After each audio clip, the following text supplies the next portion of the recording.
So a little bit about myself, because I guess for us in terms of social value in the space of social enterprise, it's more important to understand the social entrepreneur, right?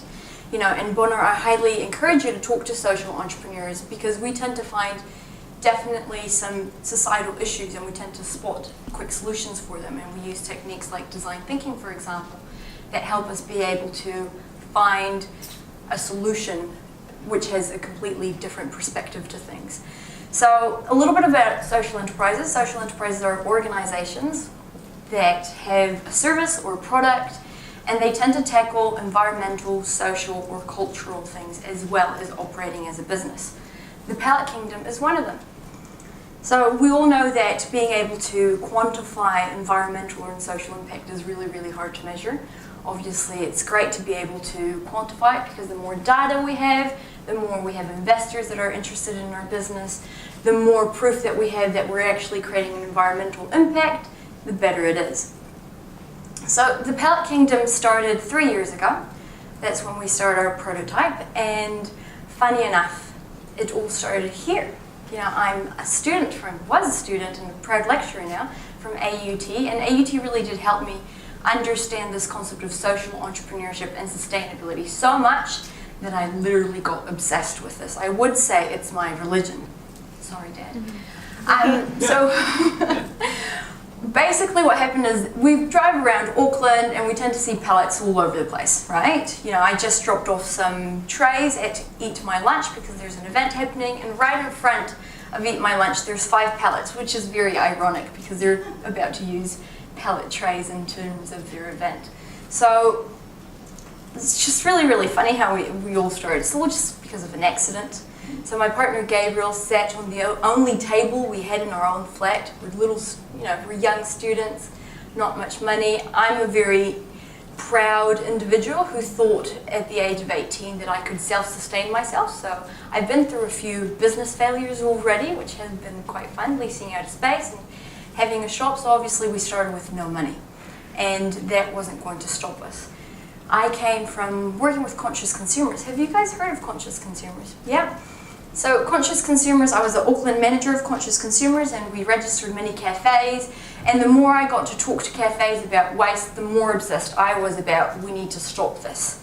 And there is tons of waste that go into landfill. It's not only timber, it's obviously glass and plastic and, you know, compostable goods that could also be diverted. And obviously for us, wood was something that kind of gained our interest. We are in New Zealand, we love wood, we love pine, we love our kauri, and for myself, I used to volunteer every 6 months or at the end of the year to go down to Colombia, South America, where I was born, and help build houses in slums around the world.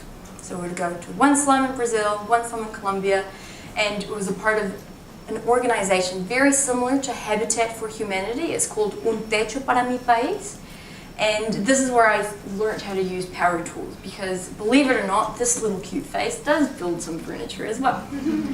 So what do? So we actively divert pallets from going into landfill. We did a lot of media, and we were on the newspapers, and we got lots of people to interview us. So there's organizations like Mitre10 and Bunnings that call us and ask us to collect their pallets that they're just about to dispose. Now, I don't have a nice picture here, but you guys see those big blue bins or those red green gorilla bins around. So usually to dispose some nasty waste down into landfill, it costs around about 220 bucks. There's 15 pallets that usually fit into the volume of that, and that's $220 that they're paying to this waste business to throw away these pallets, right? So we thought, actually, if we can create a way that we can divert those pallets from going into landfill by creating pieces of furniture and art, then we can get this as an incentive. So we collect pallets for free, and it's our incentive for businesses to call us instead of calling the rubbish company. Sadly, we have too many emails lately. I had 160 last week of companies wanting us to divert pallets for them. We also took the decision of being able to work with people that don't tend to have a job or don't tend to easily find a job. And usually it's people that are around my age group. You know, we can't get a stable job because we don't have experience, and we don't have experience because we can't get a job. So it tends to be that similar circle. When we started the Pellet Kingdom, we knew that we wanted it to become a social enterprise. Myself and Gabriel, my partner, we got an email from a doctor saying, look, our son is heavily going through a lot of depression. He's failed university twice. Would you consider having him to work for you guys, and I would pay for his rent? We went, cool. We started calling the DHB, we got in touch with some social workers, and we created a little bit of a curriculum to see how can we work with youth going through depression. Since then, we've had 35 kids go through our workshop, and it has been a hell of a ride. I guess it's great positive things, and this is why being able to quantify impact is so important for us, because you can't really measure how someone feels in terms of their emotions, and depression is something that we've all struggled through, I'm very sure. We know of someone that struggled through depression, but we don't know how to manage it. We have to bring down the stigma, and also being able to quantify their improvement is something that hasn't been done very promptly. What else do we do? I advocate a lot, and I come to many talks, especially towards youth. I advocate sustainable practices. So it's all about conscious consumerism. It's all about being able to buy local. It's all about being able to recycle. It's all about being able to repurpose. Now, obviously, like I said, there was a bunch of pellets going into landfill, and this was a societal issue. This is something that pollutes the air, pollutes the water, and all the gases that come out are terrible. Why is this not something that the government has, thought of? And it's just because it's just really complex to create a system that diverts a specific resource to be able to utilize it differently. So we've realized that a social enterprise like the Pellet Kingdom is definitely needed because there's a huge gap in that market. As you can see right behind us, one of the sponsors of the event is Peter Ewens. Ewens were very great last year as they approached to us with all their waste that they had in their vineyard. And they approached to us and they said, look, Pellet Kingdom, we have a bunch of wine barrels and we have a bunch of old crates and all of this metallic stuff. We really want to repurpose and recycle everything so that we can create a bar. We've contacted metal workers, we've contacted carpenters, and everyone rejects our main resource just because it is of low quality. There's a lot, it's labor intensive, there's a lot of labor behind it. And to be able to get something that is beautiful and gorgeous and appealing to everyone, of course it would take a long time. We, having nothing to lose because we've already lost everything, we said, sure, why not? We'd give it a chance. And I highly recommend, I'm not sure if you guys have seen the container of Peter Ewens. They are going around the country and it's like a mobile bar. So there's great scenarios like those of awesome companies that are getting us involved in terms of doing it. Now, why did we particularly decide to work with kids that are going through mental illnesses? After talking to the DHB, we realized that the percentage of young adults that are currently going through depression is very, very high. And what they told me kind of really did strike me because they've showed to me that research has shown that if people do things manually, like gardening, like cooking, like carpentry, or just helping out, it's just obvious. Just start thinking about all the negative thoughts that are coming at you. You're waste, you're just a loser, you're not good for us, everything's bad, you're not good for anything. But in the moment that you're doing something with your hands, all of those thoughts are passed onto one side. This is why being mindful, being conscious of the present is so really good for us. So being able to woodworking for these kids has actually made a massive impact in their lives. Why? One, when they see the finished piece, you just cannot imagine how happy they are. I built that? Wow, I can't believe I built that. I'm like, yeah, John, you did. You did great. Mom, have a look. Takes pictures, takes it home. It's all this sense of pride of being able to be accounted for something. Also being able to be creative. So we get a client coming in, we sit everyone in the table and we use design thinking techniques to be able to, come up with a very accurate solution for our clients, but to get them involved. And this is all about partnership. This is all about being able to get our key stakeholders involved, which are the kids. So, for a social enterprise, there is environmental impact and social impact that is very hard for us to quantify. Myself, being a young student, not having any other guidance or mentorship from any agency or organization, we had to sit down and kind of create this on our own. So because of Conscious Consumers and because I am a business student, we knew that key performance indicators were the best way to be able to quantify our impact. And in the future, if we've expanded, which we're at the moment, we can show our investors, look, these are all the amount of pellets that we've diverted, and this has been the actual impact that we've created in every single lives of the people that have gone through our workshop. To be able to identify our community was very tricky because obviously we work primarily with youth, but we're very open to the greater public. In the picture that you saw behind us, in the slide before it, that was a workshop that we do with Sustainable Coastlines, and we do this monthly. We run a workshop, it's down at Flagship, it's open for the community, and there's all kinds of people, and it's impressive. You have 6-year-olds all the way up to 7-year-olds that show up, and they just want to be doing something with their hands, and they're really into this concept of DIY projects. We also go to schools, we teach youth, kids, 6, 7, we've even had 4-year-olds that have hammered and learned how to drill, and it's all about being interactive and teaching them that we can break that concept of waste and we can reuse and repurpose. Now, these 7 principles of social value come from the UK, and we tend to, we use these all the time when we're coming up with a change or we're wanting to pivot our business idea. So we involve our stakeholders, so we involve our clients, we involve the people that are with us. I actually forgot something really important. We operate in a house, and there's some of these kids that don't have a place to stay. And we've been hearing on the radio all about this housing crisis. We've actually met a lot of kids that got kicked out of their house.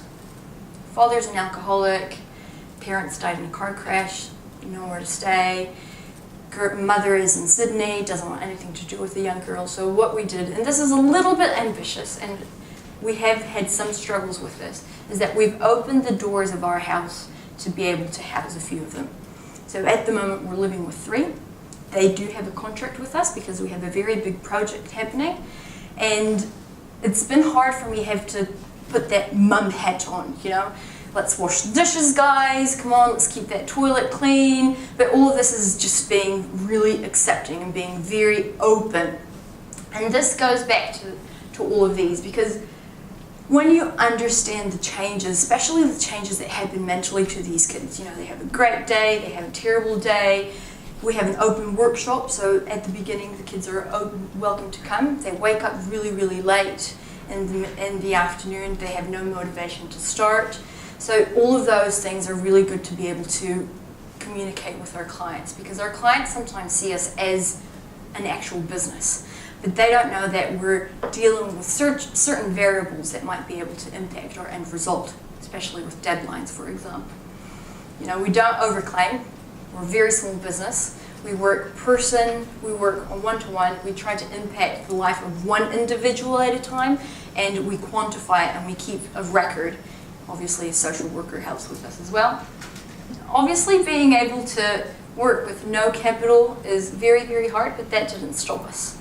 And having this up and down roller coaster life, running the social enterprise has definitely helped us to learn and to be much more stronger in terms of the clients that we decide to work with, the kids that we house in our space, and also how open we are to the public, because these are failures. And I know that I am very young and naive to be able to start a business with no investment or no safety net, but that's not my purpose. My purpose is to be able to stop pellets from going into landfill and to be able to impact the lives of these kids.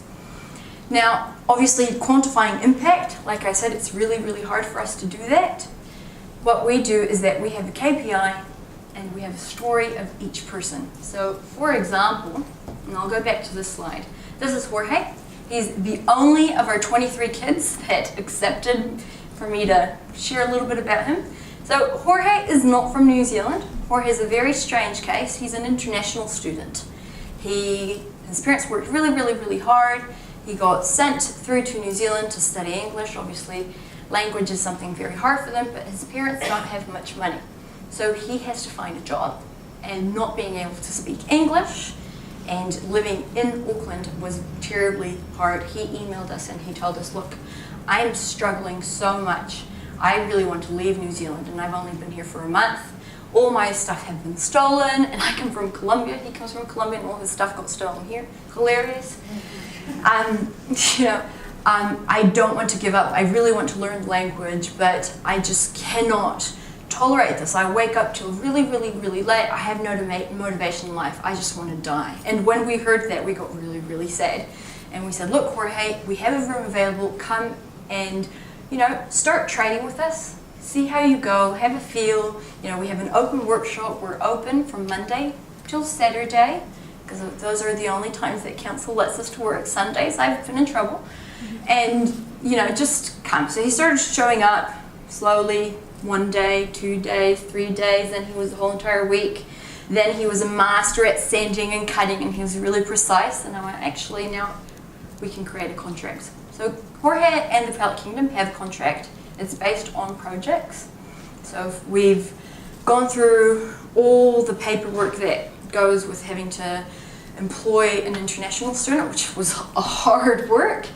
And what we've learned is that if we, reinforcement, positive reinforcement, love, acceptance, there will be some mistakes. He will cut something wrong, he'll drill something wrong. It's up to us to see if we get annoyed or not, but it's all about being able to congratulate him. You did great. He built a bench this morning, and it's fascinating, and it's really great, super sturdy and everything. And what we've done is that month 1, January, this was his engagement with us. This was his own intuition. He was able to do things by himself.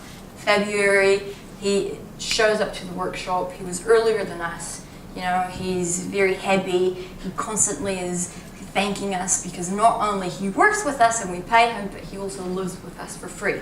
So it's all about this community. It's all about the whānau. And that has really impacted his life, because now that he just went to the doctors just recently, his clinical depression has been cleared. And he's extremely motivated to start his own business. So this is the social side of things. And I wish I could show you the KPIs, because you would see the impact that we've done individually to these kids' lives, but obviously there is confidentiality behind it, and some of the kids, but Jorge, don't like their faces to be shown. As you can tell, Jorge is a very happy, chappy person right now. He actually helps me lead the workshop, so that's one of the workshops that we've done with Sustainable Coastlines, and he's one of the key guys to divert pallets. To end, in terms of our impact, obviously we are actively diverting pallets from going into landfill. We have diverted 5,582 pallets since 3 years ago. That's a lot. It isn't enough yet. There's thousands and thousands of pallets that are currently going into landfill. What else do? We're really working with the community. So it's all about advocating for sustainable practices.